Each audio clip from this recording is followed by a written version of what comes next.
If you see the earlier episodes, you would have known I bought these Jeep Grand Cherokee vented discs for the front. They're exactly the same stud pattern as Comma, fortunately. What I wanted to do, so fitting a disc onto here,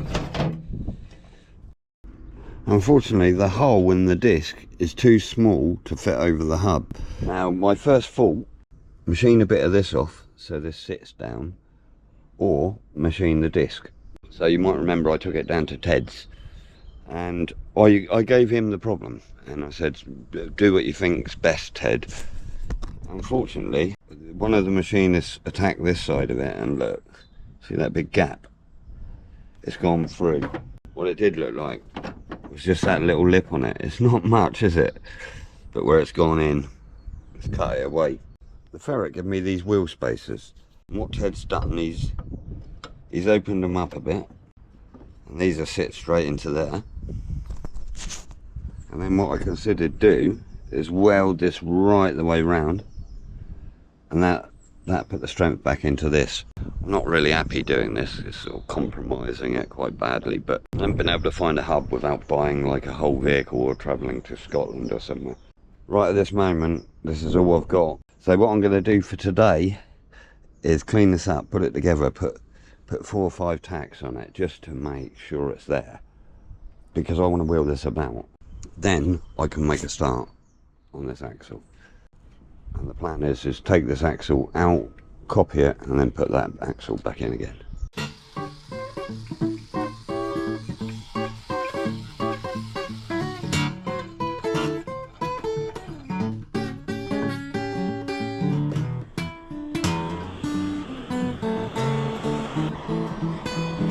Bits of tube have gone in here just to keep this all square, and then it's being bolted down, so hopefully it won't move. I'm apprehensive to be welding something like this up.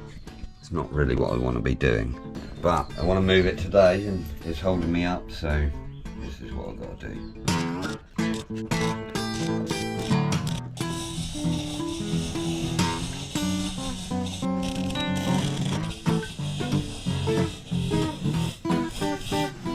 It's really bit in, isn't it? You can see how much it's bitten into it. I'll see what it does. If it's good, I'll get Ted to machine the front off. Whilst that's cooling down, I'm going to I'll go and put this other hub on. Looking forward to seeing him back on his wheels. I haven't seen him on his wheels for ages. But I'll get the back axle in, then I'm going to be returning to the front here. Finish off these brakes. So when that wheel bearing's gone.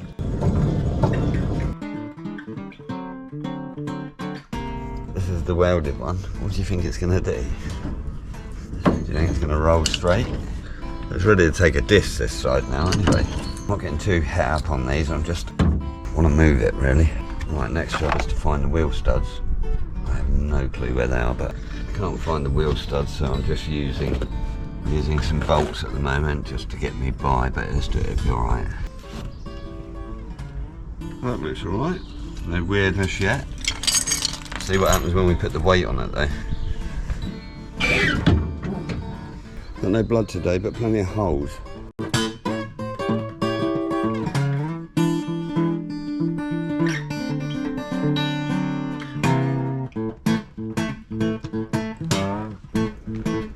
Had a winter going on under there. Ah, it's nice to move him. Get to see what he looks like now.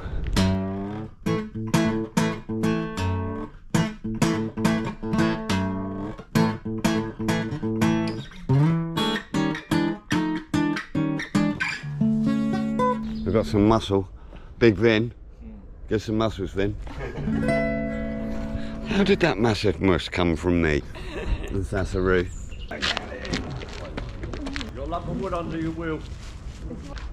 That's right. That's not too quiet. That's right.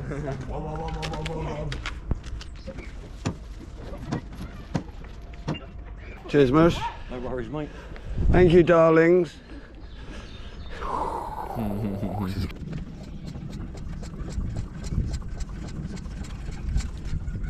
So I put brackets bit off the gantry under then, 2 bits of oak.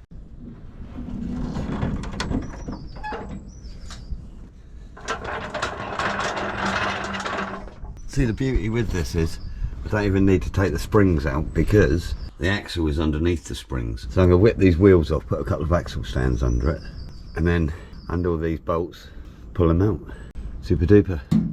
First I'm going to take this tank out and have a look at that. I've got no idea about this tank. The guy I bought it off just said it's got a brand new tank. And it's the right one because it's going on to its right fixings. There you go. It's got a sender and everything. Filler must come up through there. But it's nice knowing I've got a nice clean tank. No nonsense going on with that. Now we've got to whip this axle out. And what we're going to have to do is undo the leaf springs and undo the shock absorbers. I'm not going to be using those shocks anyway, I'm going to use telescopic shocks.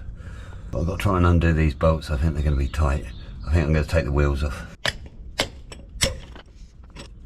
Do you think these have been off recently?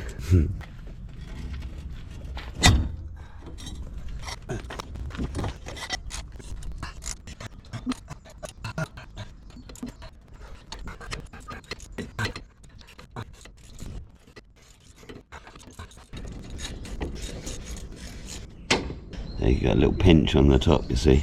I get some new nuts for them. They were savage tight. Okay, that's it, all released under there, the shock absorbers and all the U-bolts. So all I've got to do is drop that jack and it'll come down.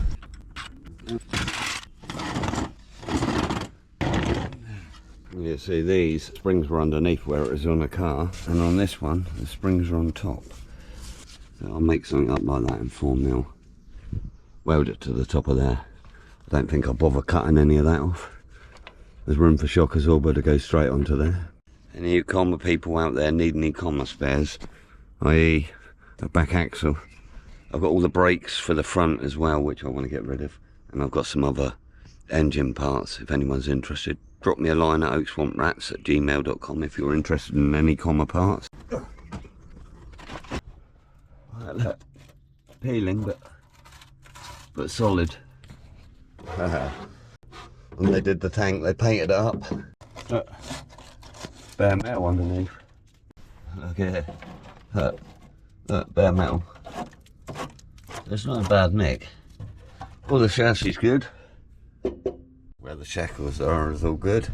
I think I'm going to scrape some of this off anyway, and where I can get to, I'll probably give a paint. I might give those springs a coat of paint actually. But I'm going to paint the axle, I think, as well. I'll paint anything that I touch.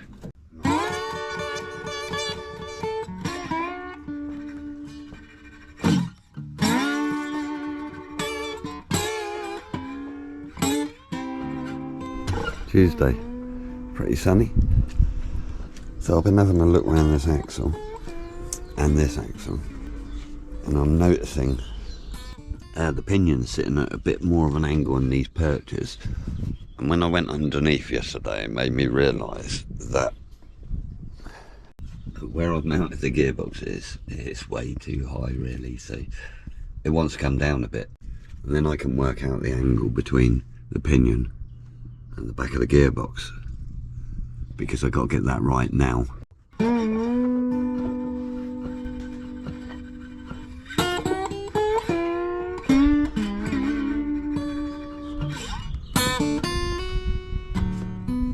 Pull this engine down into a bit more of a sensible position. What I'll do now is make the brackets for this, set it into place, get the angle and tack it up, and then we know it's dead on. Look how much I've dropped. I don't know what I was thinking bringing it right up there, but it doesn't really matter, it's only this one bracket. I think I'm going to make it completely different next time. I think it needs a bit of a cage. Okay, I think this is about 5 or 6. It's about to get noisy.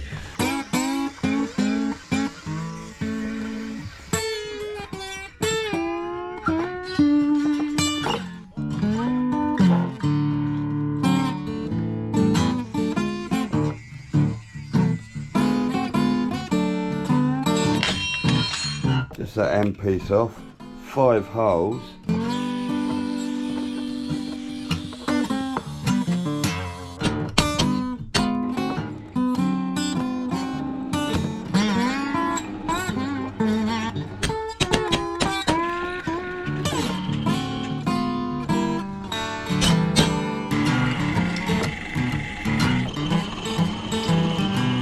Just got to give this a clean up the corners, and that'll be that.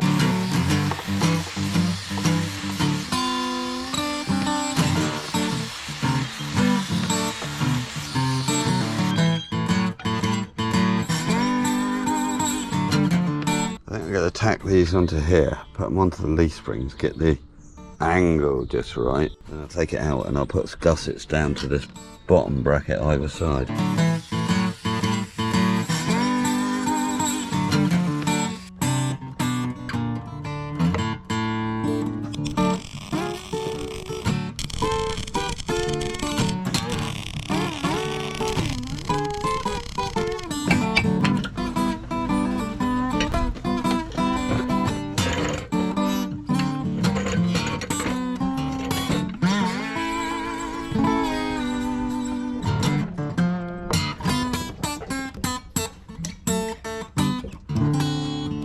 That makes it so much easier, that pallet truck.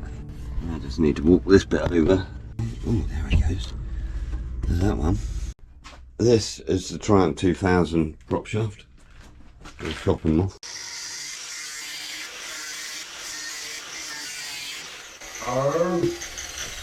Okay, for setting up this pinion angle, what I found you need to do is put the actual weight of the vehicle on. It changes where this sits.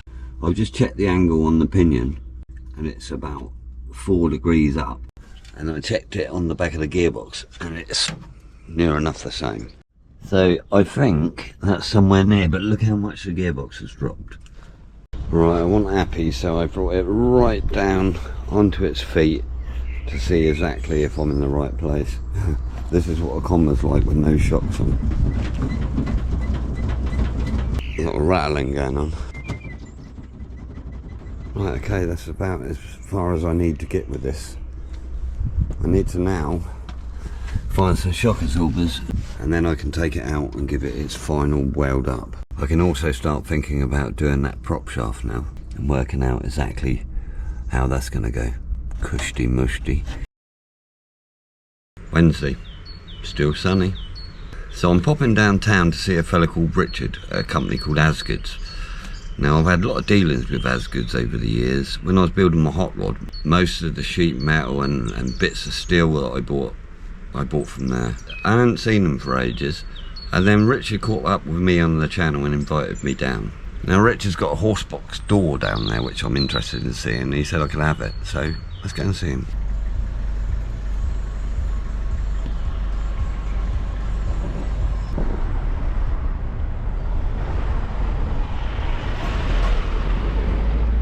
Come over, you bugger.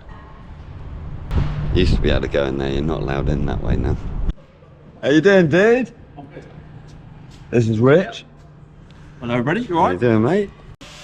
They're probably going to be too big, but if you don't want them... It's going to be just over, isn't it? Yeah, it is going to be just over, what's that, 550? 560. Yeah. 560, yeah. Do you know what, on the strength of how nice that door is, I'm probably going to alter it. It's got quite a cool look to it, hasn't it? No, but look. It's got this, and it's got all the nonsense on it. Yeah. Quite a lot quieter out here, mate, isn't it? It's noisy in there, isn't it? They're working hard. They are working hard. As long as they're working hard, that's what you want. Yeah. We were just saying this looks like a Leyland handle, and it's kind of period, isn't it? It is. I think it you know, it needs a bit of playing and a bit of shuffling about, but it should work. Thanks for thinking of me, mate. You're going to have to excuse the noise in the background because we can't stop Dave from working, can No, we? we can't. We can't. Oh, what is all this? Oh, this looks interesting. Poses, mate. Oh, yeah, that's banging. Oh, I like... This is nice, isn't it? Yeah. I'm starting to use rubber a lot more now because as I'm getting older, squeaks are starting to get on my nerves. Yeah. Oh, this is nice. Fair play, Mush. But yeah, I'm not going to use it. Now, if you get to a point in your life where you need a bit of that, you know where it is, don't you? Yeah, I'm knocking on the door. Yeah. A cup of tea and a bit of rubber. Tell us about these quickly while he's quiet. So we got 1948 Ford V8 Pilot, Yeah. flathead V8. Went up to Inverness to pick that up. Did you? Yeah. You were keen. That was a journey and a half on the way back. Is it complete? Yes, although the motor's not in it. It's the body shell is rusty, the chassis is all right, but we got it for the running gear really. For the running gear to go into the hot rod build. What's the body? So the body is a 1930s Durant Deluxe Coupe. Durant, yeah. So Mr. Durant was the first CEO of GMC, or General Motors, sorry. Ah. And that car was in production for 2 years. So it's rare. Yeah. Rare. Rare in the States and very rare over here. It was sort of hot rodded in the 90s, and then it had a fire. Mm-hmm. Took out most of the car, really. That's why it's a little bit warped and twisted. Yeah, I was just looking at the roof, and it's going to need a bit of work. It may, if everything else fails, it may become a convertible. when you're starting. You know I'm going to be coming down to see you and seeing what's going on. Where's it got to? Most of the components are there now. We're just deciding on which gearbox we're going to run with it. Now Rich has got a laser cutter over there, which we're going to get into later, but he's going to start doing some laser cutting for hot rods in general and different bits and pieces, so I'll keep you informed on that. Definitely, thank you. Now Richard, he actually knew me before I knew him, because Yeah, when you were young, how old were you? I reckon I was probably driving to just about 17. Right. And I was in here in between probably school and college, that sort of, maybe college, university, that period of time. And you came in with your hot rod at that stage, and it had the cast iron seats from the tractors. And that's what stuck in my mind. Is it? They were alley actually. I bought my Austin 7 hot rod. As I said, it was built out of this place. It was Richard's dad and his partner. And I used to get stuff in here all the time, all the perforated steel and all that. Like, it was built out of here, mate. Yeah, it's small world. You said it inspired you to be a bit of a hot rodder, right? Yeah. There you go. That's brilliant. Those years ago, mate. No, it's fantastic. What's this, a torture chamber, is it? It's when Dave doesn't do the work? It's where we put people in and don't pay the bills. Is it? Nice and quiet. Where's that Dave gone? Here he is. Right. I've got to get a bit of you on here, Dave. How you doing, Mersh? How we doing, bub? I've been saying about when I was building my hot rod, you used to be cutting me loads of stuff up, didn't you, mate? What's your name, Dave? Steve. Nice to meet you, mate. Hello, mate. Yeah, we did a lot. You're the exact same age as me, aren't you? We are. You old bastard. We use the same hair dye. Yeah. What? Earl Grey? Earl Grey. Yeah.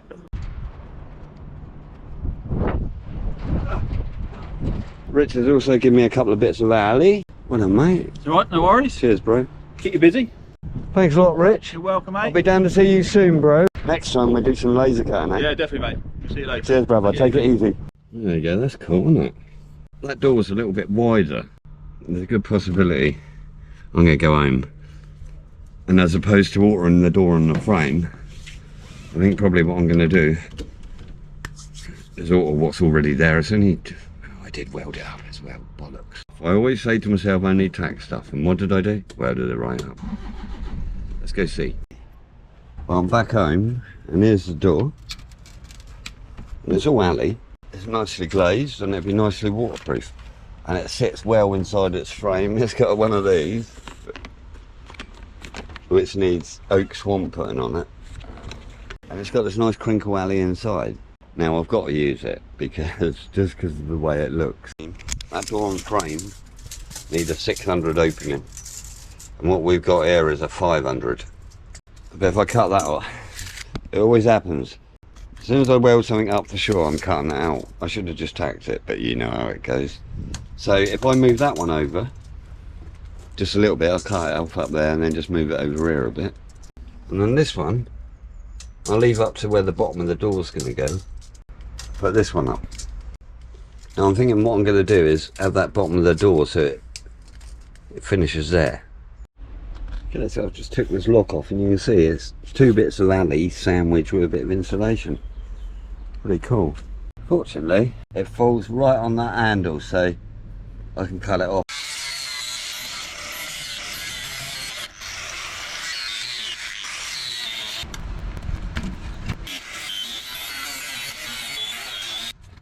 Because the door's going to only be going to this height, I'm going to leave this one in because it's supporting this, and then put a piece across the top and then start the new one there, so that sits underneath the door, and then do the same this side, and it gives a strong edge when I put the aluminium down. So I'm going to cut some more of these, tack them in there, chop these others off.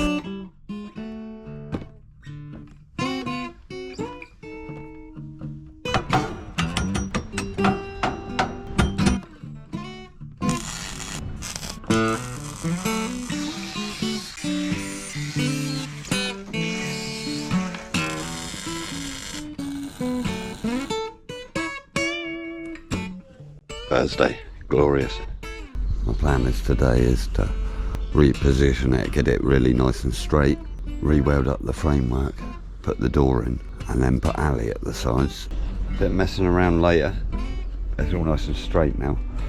What I'm going to do is put a few bolts in here to start with and get some of these clamps off.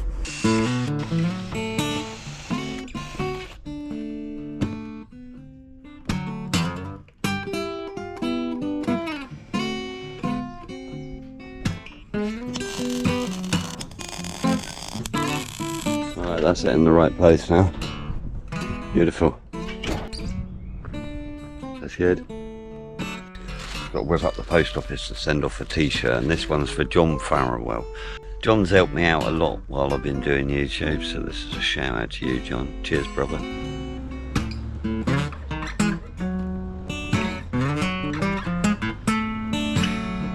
Any of you guys are into your aviation, you might recognise this.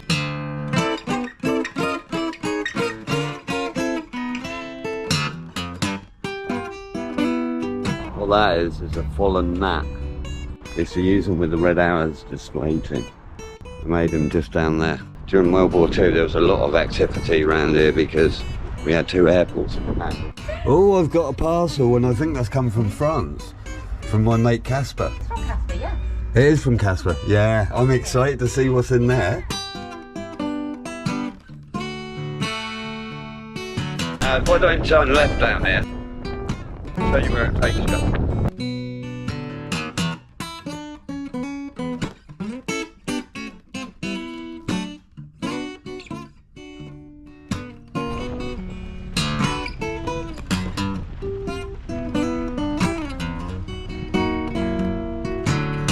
Over there's an old pillbox from World War II. That had been guarding this coast.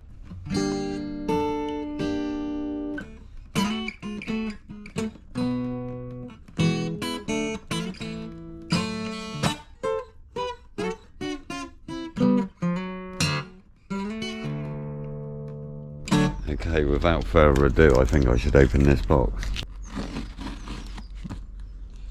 I've got no idea what's in it.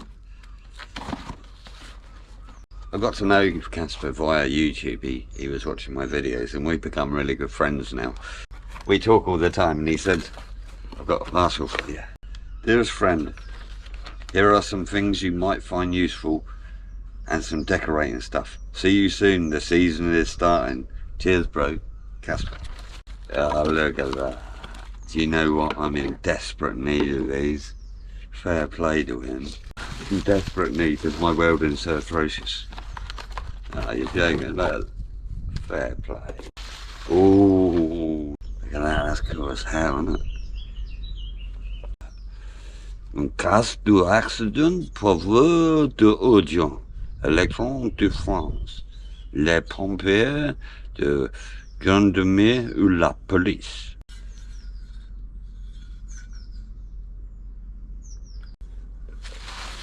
Oh yeah, man, look.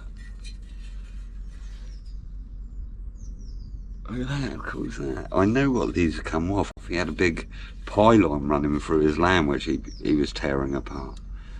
Danger de mort, danger of death. Look at that. Thanks a lot, Casper. Really appreciate it, mate. And you'll be happy to know I'm going to France right at the beginning of May. So make sure you get yourself subscribed because the French trips are awesome. Right, where was I? Okay, so I've whipped the original bottom off the door.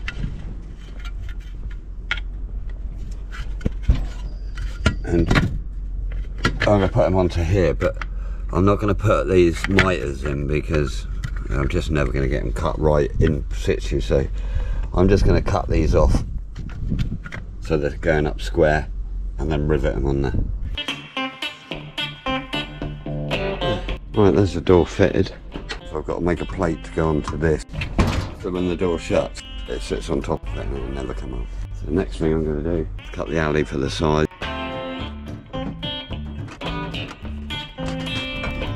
Okay, so I'm leaving this bottom bit because I'm doing something different down there. And I haven't got enough sheet, but I've got enough sheet to get up into that wood there.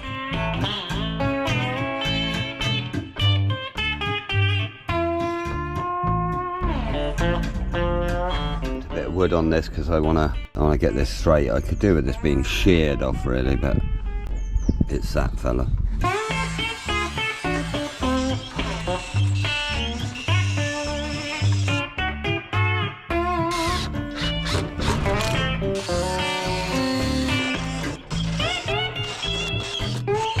I received a nice letter the other morning from YouTube's favourite artist and car photographer, Mr. Stefan Marjoram, and he drew the leaf there, look.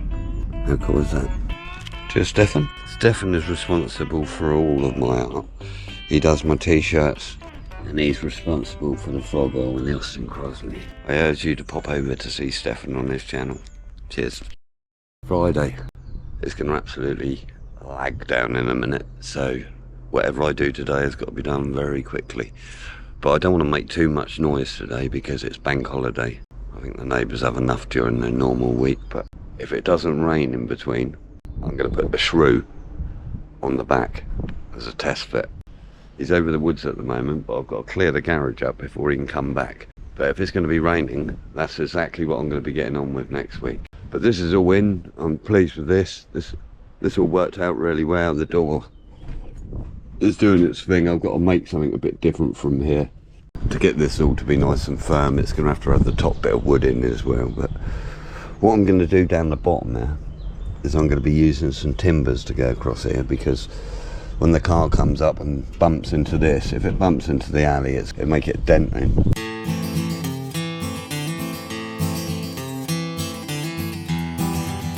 So the old shrew's been over here for a few days, taken in the woods. Looking forward to cracking on with this. I've got a game plan, and it's going to go quick. I'm going to have this moving before you know it. Let's go and see what he looks like on the back. As rain clouds gather on western hills, my thoughts turn to you and the distant thunder. Pick a brain cell, preservation still grows to recall, a change to remember. 69 large life and the ghost of a peak, where you live now and the souls who've been there. Shared smile, cough chuckle under your breath. It's so watching now, and oh, what looky looks. I've got a couple of timber twos from across on the land, and I'm going to wind them up there. What this is going to enable me to do now, what especially seems it hasn't got shocks on, it means with that weight on, I can bounce it up and down and see where those horrible wheel arches are going to come to, because I really don't like them, and I'd like to make them a lot smaller. This, as it stands, the back will fit up there, but the front won't, but it's going up backwards. Right in now, right in now, right in now.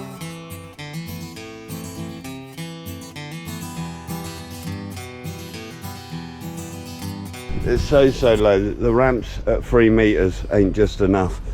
I'm gonna have to come up with something for this. I might have to put airbags on the back and then just drop it down when I go to load the car. Another rainy day in yellow southern fields, paradise by a different name. He's on. Well done, Ben. Cheers.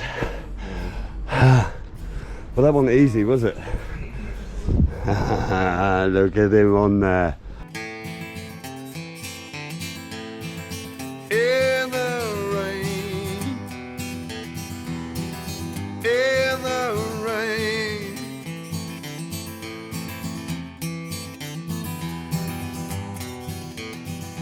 He just fits on there. Do you reckon I played with the wheelbase just so it fit on there? You're damn right I did. Yeah, that's gonna look cool as hell. Finished rolling up the road. Well, the rain came down and the storm showed its teeth. And it didn't rain yet. But now this is on, I'm going to put you there again. And I'm going to jump up and down. We'll see where it goes now.